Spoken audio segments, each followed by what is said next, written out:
Well, welcome to the Word of the Week. Today I'm doing something a little different. I'm just sitting out on my property and it's just so beautiful, and I just figured that I'd bring you with me. But this week we're coming into Easter, or as we know it as Resurrection Sunday, as we recognize it here in the Western Church. And I wanted to share some things with you that I think are really important for us to understand as we go from Palm Sunday to Easter.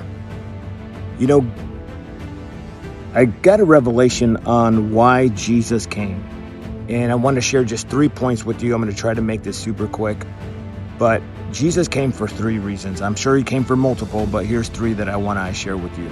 He came for reconciliation, restoration, and multiplication. So reconciliation is, we were supposed to live in the Garden of Eden. We were never supposed to live in a world with sickness and disease. We were supposed to walk with God in the cool of the day. But there were some things that happened. Adam and Eve, they overstepped their boundaries and they did things that God told them not to do. And we are now suffering, or we are now subject to this fallen world because of Adam and Eve's decision. So Jesus had to come in order to pay a debt that you and I could never pay. Dave Ramsey couldn't help us with this debt. All of your investors, no one could help you overcome this debt. No debt consolidator. This is a debt that you and I would never be able to pay for. And so what God did, because it was always his heart for us to be in relationship with him. It wasn't his heart that we would have a religion. It was his heart that we would have relationship. So he sends his son to reconcile us back to the Father so that we would be in right standing, right relationship with the Father. In order to do that, that debt had to be paid. And Jesus paid for that debt. That is resurrection. That's Jesus giving his life to be the propitiation, or he was that blameless and spotless lamb that gave his life to cover a debt that we couldn't. Okay. 2, he came for restoration. Jesus came to heal us because we live in a world where there's sickness, disease, wars, trauma, murder, rape. Well, guess what? Sometimes that stuff happens to us. Right? I was shot in the throat by another soldier. My dad died when I was young. I grew up without a father, and so there was so many invisible wounds, not including the physical wounds that I sustained.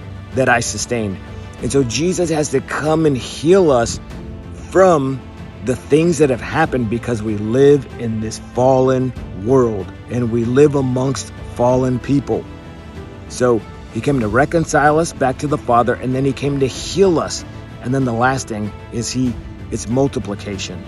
Jesus told his disciples, make disciples of all nations, baptizing them in the name of the Father, Son, and Holy Spirit. And I'll be with you always. Go and multiply yourselves. Friends, I know a lot of times it's like, hey, we do church, we do Easter, and it's all about resurrection, and you better look good for Jesus, and you better do this for Jesus, and you better do that for Jesus, and you better walk right with Jesus. Friends, when you live a restored life, when you live a whole life, all those things that everybody's trying to get you not to do, you don't want to do them anymore. And I'm going to tell you a quick story. So after I was shot, there were people that were telling me, John, you got a call in your life. You're an evangelist. God is going to use you. And I was like, oh, that's great.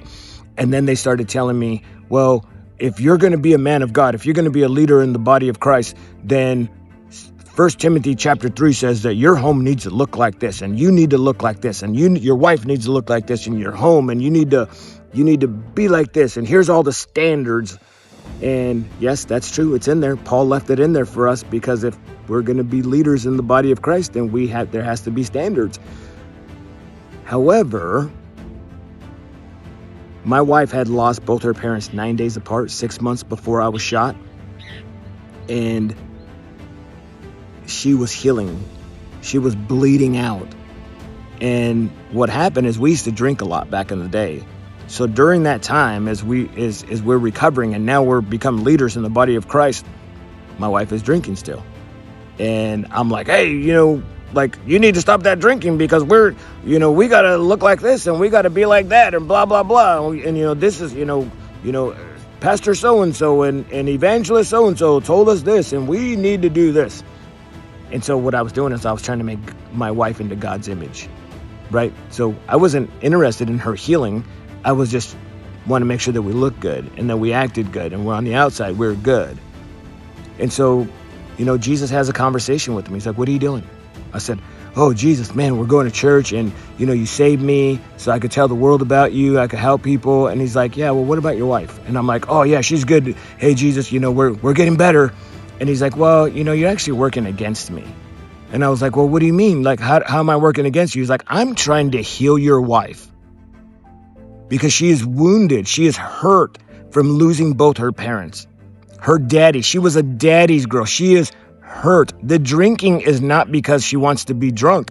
It's because she's numbing the pain.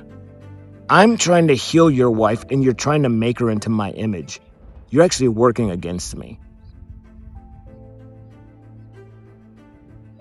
So as I repented and we began to just have a relationship with Jesus, as we got closer to him, then the things that we once did that he doesn't approve of, we didn't want to do them anymore because we were so full, because we were loved, because he healed the bleeding, the invisible wounds. And so, friends, as you're going into this Holy Week, just remember, Jesus came for reconciliation so that we can be restored back to the Father, so that we could be in right relationship. We can walk in the cool of the day with our dad, with our holy God. And then he came to restore us from being subject to this fallen world that was never meant for you and me.